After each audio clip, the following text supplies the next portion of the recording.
Buenas tardes, mi nombre es Montañez Michael y en esta oportunidad voy a hablar un poco de la historia de la neurociencia como requisito de la cátedra de neurociencia. Entonces, para hablar de la neurociencia, bueno, empecemos por milenios, hace miles de años atrás, cuando los egipcios fueron los primeros que dejaron certeza de haber iniciado sus estudios en el campo de la medicina. Ellos, a través de unos papiros, tenemos ahorita constancia de que dejaron investigaciones y realizaron profundos análisis de lo que podía ser algunas patologías que conocieron en esos momentos. Ellos fueron los primeros en diagnosticar este tipo de patologías, así como jaquecas, epilepsia y cefaleas. Incluso de estas se realizaron las primeras intervenciones documentadas en la historia, que fueron las trepanaciones. Años después, en la antigua Grecia, Hipócrates, conocido como el padre de la medicina, se adentró bastante en este mundo de lo médico, de lo corporal, y de una forma muy objetiva observaba a los individuos como un hombre enfermo lo comparaba con un hombre sano, un hombre enfermo lo comparaba con otro hombre enfermo, y así podía hacer sin ningún tipo de prejuicio lo que era el análisis o la comparación entre un mal u otro.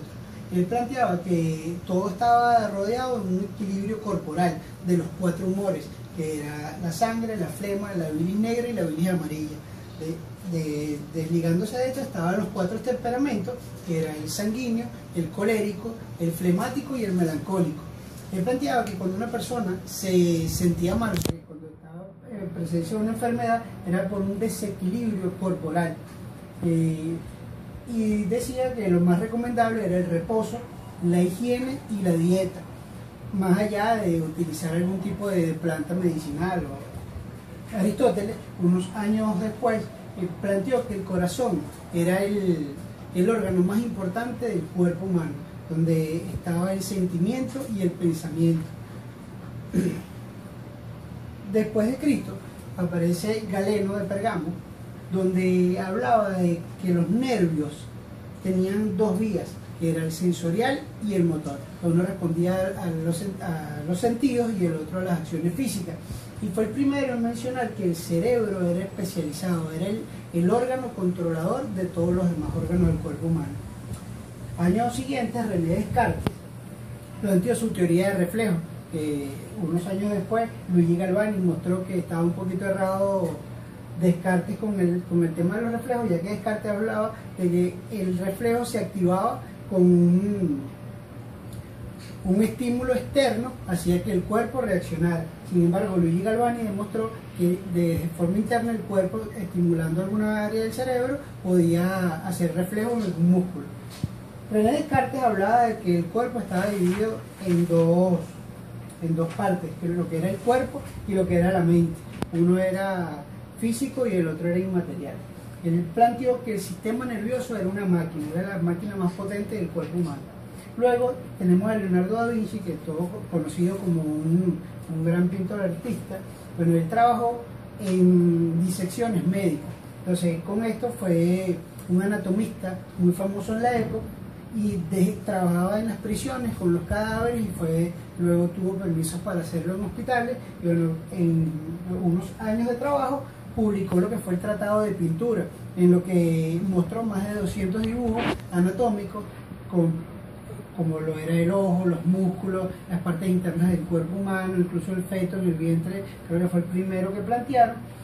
Pero llegamos al siglo XIX y entra Johannes Müller, donde habla de las fibras nerviosas, que él planteaba que las fibras nerviosas eran el mismo conducto, sin embargo podían tener diferente información según el área que se está estimulando, si era el gusto o el auditivo. Ahora, en ese mismo siglo teníamos lo que era la frenología, en la que se planteaba que la hendidura del cráneo era la que determinaba la personalidad del individuo. Cuando se dieron cuenta que esto estaba errado, que no era la hendidura del cráneo, bueno, se dio pie a la teoría localizacionista del cerebro, donde se iba estructurando desde allí la personalidad de cada individuo. En el siglo XX, Camillo Golgi, utilizando el método de la tintura, demostró las conexiones de las neuronas. y Santiago Ramón y Cajal en el mismo siglo también hicieron un descubrimiento bastante importante en cuanto a lo que era el sistema nervioso. Cajal continuó su investigación en el siglo XXI a través de la teoría neuronal, demostró la sinapsis que hay entre una neurona y otra para comunicarnos. Entonces, en el mismo siglo XXI, Howard Gardner planteó o publicó lo que fueron las teorías de las inteligencias múltiples, ya que veníamos como en una información básica de que todos teníamos un solo tipo de inteligencia, pero Howard Gardner demostró que no era así, que teníamos 7 tipos de inteligencia, que era la inteligencia lingüística, musical, lógica matemática, espacial, corporal kinestésica, intrapersonal e interpersonal. Y en los años 90 del siglo pasado, del siglo XXI, apareció la teoría naturalista, después que él había publicado las 7. Entonces teníamos 8. Para estos momentos se está hablando de una 9ª inteligencia, eso todavía no ha sido publicado, pero está ya poco documentado. También mencionamos que las ciencias afines a la neurociencia, ya que la neurociencia es la ciencia que estudia todo lo que es el desarrollo del cerebro y todo lo que es el sistema nervioso, ¿no? Hay otras ciencias afines a la neurociencia como lo es el neurodesarrollo, neurotecnología, neurología, neurobiología, neurolingüística, neuropsicología, neurociencia cognitiva y neuroanatomía, entre otros. Y con esto, entonces puedo cerrar el mapa mental de lo que es la historia de la neurociencia. Muchas gracias.